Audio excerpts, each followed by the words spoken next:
잠을 자지 않고 우리 새누리당의 과반수 의석을 확보하기 위해서 선거운동을 치를 그런 굳은 결심을 하고 선거전쟁 시작을 했습니다. 그만큼 여러분 절박한 사정입니다. 여러분 좀 도와주시겠습니까? 경제를 망설여서도 정부여당은 아직 정신을 못 차렸습니다. 국정은 대통령 야당 반만하고 있습니다. 국정에 무척 무한 책임을 져야 할 새누리당은 중앙사만 하고 있습니다. 정말로 그렇게 간절하게 바라신다면 국민의당 후보 대신에 더민주 후보를 정리하시는 게 순서일 겁니다. 진짜 여러분 그거 아세요? 그러니까 오늘 새벽 0시죠. 예? 어젯밤 0시에도 이 당대표들이 전부 동대문이나 어디 가가지고 평화시장 가가지고 전부 있었어요. 예?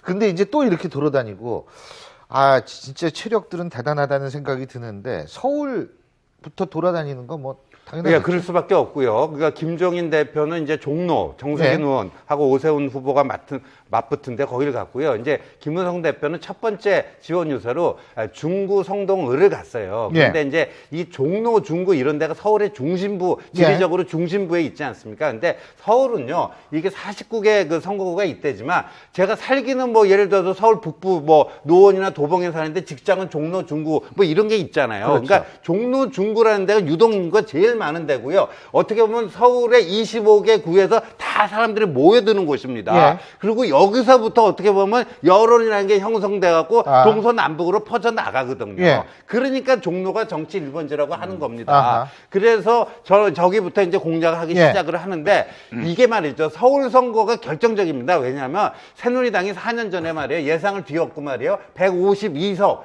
해갖고 과반 의석을 차지했는데요. 서울 48개 중에서 몇 석을 차지했는가? 2004년 탄핵 역풍 때 받았던 16석뿐이 못 먹었어요.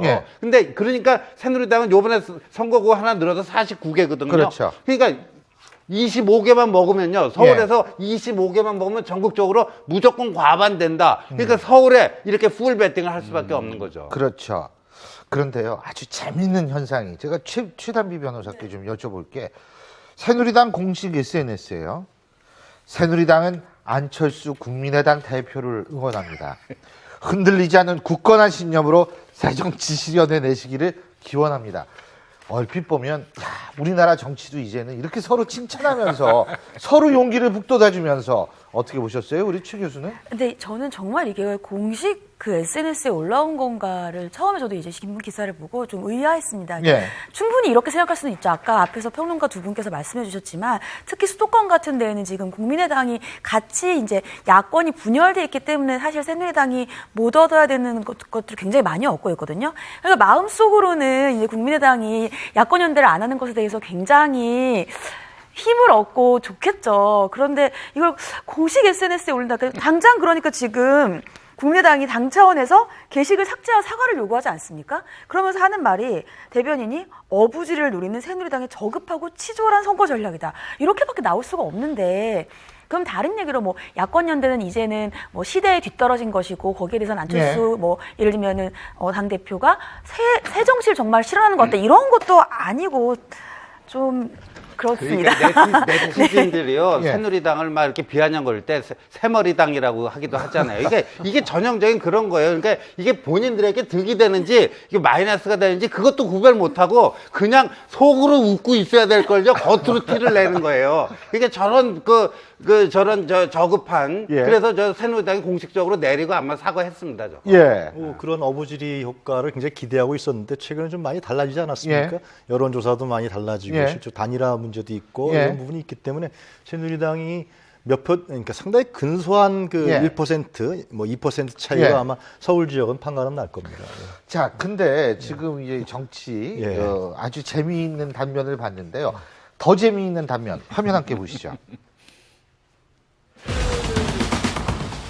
대구 시민 여러분들께 사과의 말씀도 드리고 다시 한마음 한뜻으로 뭉쳐서 잘 하겠다는 다짐의 말씀도 드려야 되겠고 해서 친박이니 비박이니 그런 말이 없도록 하겠습니다. 모두가 하나가 돼서 오로지 새누리당만 있는 그런 모습을 이거 안기네. 원지하고 나하고 제일 가까운 거.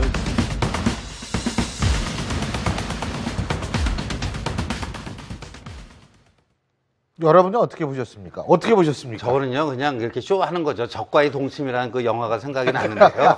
그런데 이제 이걸 생각해봐요. 최경환 의원도 그렇고요, 조원재 의원도 이게 어차피 이제 총선은 잘 치러야 되잖아요. 그다음에 결과가 좋게 나오면서 누가 공을 더 많이 세웠는지 공다툼을 해야 돼요. 근데 자꾸만 저런 식으로요. 저는 진짜 진박이 이해가 안 되는 게 거기서 자꾸만 편가르게 하고요. 제가 어렸을 때부터 이게 선거에 관심이 많았고 쫙 지켜봤고 제가 선거도 치러본 사람 아닙니까? 그런데 말이에요. 여야 대결을 하는데 말이에요. 야당 공격을 안 하고 자기 내부의 배신자 심판해달라. 저는 이런 선거 전략을요. 머리에 털나고 처음 봐요. 진짜. 이런 식으로 하면 새누리당이 설령 이긴들 그 이긴 공이 나에게 있다. 최경환 저 의원이 말이에요. 당대표 되고 싶어 하는 분 아니에요. 그러면 친박표만 받아갖고 당대표가 될 수 있습니까? 친박표도 받고 비박표도 받아야 될 거 아니에요. 그러려면 이렇게 크게 안고 가야 되는데 이제 보니까 이제 좀 정신을 차리고 저렇게 쇼라도 하는 것 같아요. 그래도 새누리당 특징은 있어요. 제가 저 비전문가가 볼 때 새누리당은 저 별거는 해도 이혼은 안 하더라고요. 아, 그 여당이라서 그래요, 사실. 여당. 근데 여당이 이렇게 나눠진 거는 노무현 정권 때 열린우리당 한 번밖에 없지. 그 전에는 사실 그렇지 않았거든요. 여당은 나눠 먹을 게 많고 야당은 박하기 때문에 그렇죠. 그건 전통적인 거죠.